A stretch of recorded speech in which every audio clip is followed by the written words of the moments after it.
E deixa eu perguntar, aí fala um pouquinho sobre o que você já trabalhou, mas uma dúvida que eu tenho é a seguinte, você estudou pra caramba, tem muita gente que estuda pra caramba e não consegue porcaria nenhuma, não tem? Tipo, gente que, mano, o cara estudou o currículo do cara, aí tá fazendo Uber, eu acho que tem tipo, um não problema, consegue algo na área. Não, tem um problema grande, acho que são dois problemas, né? O primeiro é que às vezes você escolhe uma formação, porque é o que você gosta, mas que não necessariamente tem mercado. Então, tem faculdade de tudo. Vou dar aula de sânscrito. Ok, você pode ter uma formação disso. Mas aí você pensar, pô, quantas pessoas vão estar interessadas em ter aula de sânscrito? Você vai ficar com um núcleo muito reduzido. Então, dependendo da escolha que você faz, se você vai viver disso e precisar de renda, acho que você tem que levar em consideração. Então, assim, mas eu fiz música, por exemplo. Música. A faculdade de música é muito difícil, assim. Você vê que assim, muitos músicos talentosíssimos não conseguem reconhecimento, não está tão ligado a isso. Isso é a primeira coisa. Segunda coisa é que você tem muitas formações que são fracas. Assim, eu costumava dizer, você confia num médico para te operar numa doença vital, que estudou medicina da mesma forma que você estudou, por exemplo, economia, se a sua resposta for não, provavelmente um empresário também não vai confiar a empresa dele na sua mão. Então, eu acho que tem muita faculdade ruim, e às vezes a faculdade nem é ruim, mas o aluno também acabou se perdendo. E tem um outro fator que a gente não pode esquecer, que é que o mundo tem muita aleatoriedade. Tem gente que nasce muito privilegiado, tem gente, tem a sorte, a gente não gosta... É o que a gente tava falando lá no Pânico o dia que eu fui lá, né? A gente não gosta de assumir... Sorte ou competência? A gente não gosta de assumir o papel da sorte, mas a sorte tem um papel fundamental em todos os casos de sucesso, né? Até tem gente que faz essa comparação, se o Bill Gates nascesse em outra época, em outro país, talvez ele não conseguisse ter feito nada. Então, assim, saiba que assim, você tem que ser bom, você tem que tomar escolhas boas, e ainda tem que ser sorte. Também, né? Em música eu conheço, eu devo conhecer também, muita gente que é talentosíssima e assim não e tem dificuldades para arrumar qualquer coisa. Então, eu acho que você tem que fazer um estudo por conta própria, pensar em alguma coisa, se você vai viver disso, que te aumente as chances, mas saiba que a sorte vai ter um papel fundamental no seu destino. Não tem jeito, né? Mesmo podcast, podcast aqui super legal, quadro, roteirizado, cenário, tudo. Torço, ele já é famoso, torço para ser enorme, mas tem às vezes um podcast que você não vê nada demais que estoura.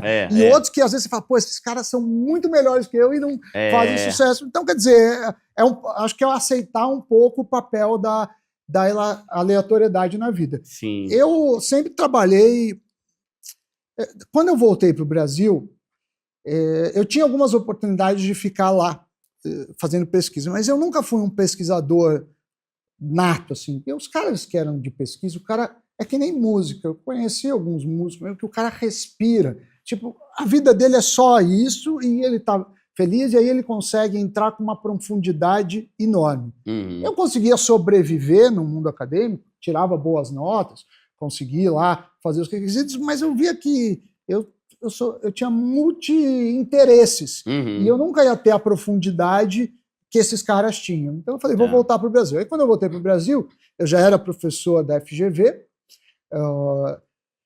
mas eu voltei para ser o híbrido, assim, que é o cara que entende um pouco o mundo acadêmico, consegue ler as pesquisas avançadas, mas é o cara que meio que vai aplicar isso. E aí, logo depois, eu estava dando aula no mestrado da GV e um dos alunos foi o Doni Denútil, que é meu sócio até hoje. Você começou a dar aula novo, então, né? Muito, comecei a dar aula com 21 anos. Caramba! Eu tenho 45. E aí... Denútil, o que é? O Doni Denútil foi apresentador da Globo, do Jornal Hoje, mas na época ele estava fazendo uma transição de carreira, ele estava fazendo mestrado em economia, ele tinha feito economia e jornalismo e estava indo para a Globo News. E ele me chamou para ir para a Globo News, eu era orientador dele, era o Conta Corrente, que era um formato que não existe mais, era um programa de economia e de negócios diário. que o Doni apresentava, depois eu cheguei a apresentar também. E aí eu falei, pô, legal, porque às vezes você faz coisas acadêmicas, muito técnicas, mas pouca abrangência, assim, pouca gente lê. E eu falei, não, eu quero levar essa mensagem, então, comunicação. Para mudar mesmo, para ajudar as pessoas na prática. E o meu trabalho sempre foi ligado à econometria, que é uma parte da economia que você trabalha com previsão, que você trabalha com... Eu não vou falar o nome da empresa, depois te falo em off, mas assim, uma empresa grande, uma das 4 maiores do mundo, que fala assim, eu quero saber o seguinte, quando eu dou desconto num desodorante, eu estou roubando mercado do concorrente ou não? Então, esse tipo de pergunta que a gente respondia. Também previsão de vendas, trabalhei muito com escoragem de crédito, que é fórmulas para te dar uma nota de crédito, aí o banco ou a operadora de cartão ou a loja decide se aquele risco ele vai te emprestar ou não.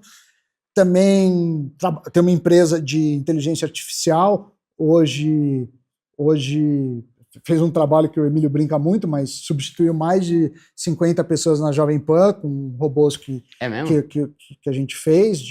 E estou trabalhando também em alguns projetos de alocação de qual a rota ótima dentro de um centro de distribuição para uma grande marca também internacional.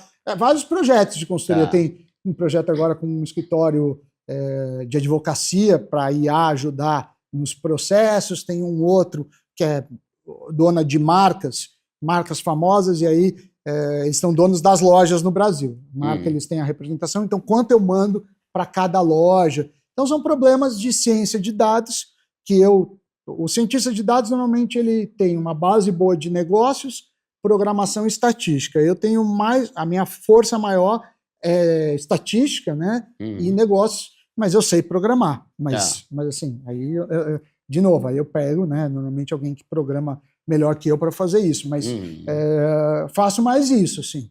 Então o Sami da mídia na Globo dependia do lugar, né? Tinha horas que eu fazia coisas bem populares, acho que parecido com o que você faz isso para ajudar as pessoas.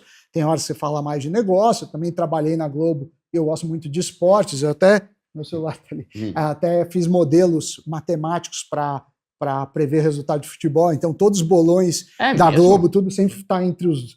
quando eu não estou em primeiro, eu estou em, sei lá, entre os 2, 3 primeiros. Mas funcionava essas previsões?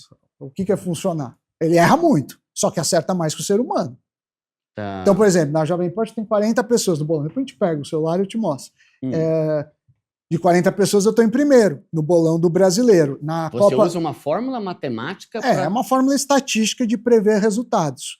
Com base nos resultados anteriores, nos jogos anteriores? Isso. Basicamente, quando você entra num jogo de futebol, mas pode ser para qualquer esporte, mas no futebol, se eu não me engano, tem 26 variáveis. Por exemplo, passe certo, passe errado, chutes a gol, cartão, chutes fora do gol, lateral, posse de bola. Então cada um faz seu modelo, mas isso não fui eu que inventei, tem modelos, muita gente estuda isso faz tempo. O que eu faço é adaptar um modelo que existe para o cenário brasileiro e ponderando as variáveis do jeito que eu acho. Mas não sou o primeiro cara a fazer isso, não. E aí o que acontece? Pega essas variáveis, aí você cria mais ou menos uma força de ataque e uma força de defesa do time. E aí, com isso, então vai jogar o time A contra o time B. Você contrapõe a força de ataque do A contra a força de defesa do B, vice-versa. Aí você dá as probabilidades de cada placar. Mas tem a ver com os jogadores também que estão escalados ou não? No meu modelo, não. Mas tem modelos que sim. A gente podia montar uma empresa, hein? Tem o Tigrinho, a gente podia fazer o pobrezinho. Pobrezinho. Né? Pobrezinho, bolões com 40% vezes mais chance de você ganhar dos seus concorrentes. Bolão. Então, porque bolão você tá lidando com os outros. Na Globo, eu lembro que o último bolão que eu participei foi da Copa da Rússia. Em 2022 já estava na Jovem Pan. Aí tinha mais de 400 pessoas, 300 pessoas. Eu fiquei em segundo, porque o primeiro lugar, ele era um cara que comprava 10 fichas, por exemplo. Ele jogava com vários. Aí ele tinha muito mais chance de ganhar. Eu fiquei em segundo, mas deu até polêmica. Eu eu doei o prêmio, porque o pessoal fica bravo, fala, pô, o cara tá jogando Você não vale, mas assim, pô, tem, sei lá, o Caio Ribeiro, meu amigo, beijo pra ele, que conhece muito de futebol, às vezes erra mais do que o modelo, até mais, na Jovem Pan, o Vampeta, o pessoal de lá também, às vezes erra muito mais, o Zico, lá, que também já faz a Jovem Pan. Então os modelos funcionam, mas assim, para bolão, a casa de aposta é mais complicado, porque a casa de aposta, geralmente, ela trabalha com uma margem de 5%, e 5% é muito. Então, por exemplo, cada real que você põe, se você colocar de forma ótima, vai voltar 95 centavos. Então você meio que está pagando 5%. Aí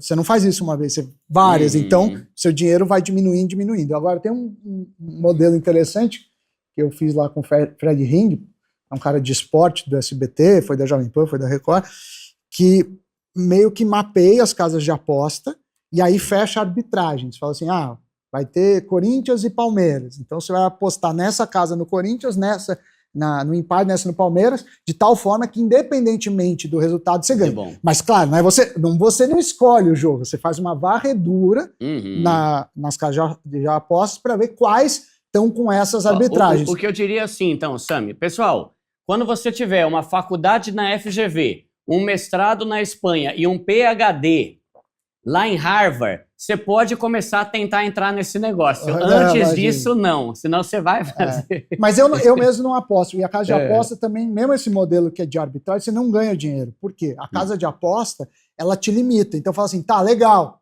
Só que você só pode pôr R$100. Aí você vai ganhar 1%, que é bom. 1% em um dia é ótimo. Só que você vai ganhar R$1. E às vezes a casa te dificulta para tirar dinheiro. Sim, esquece.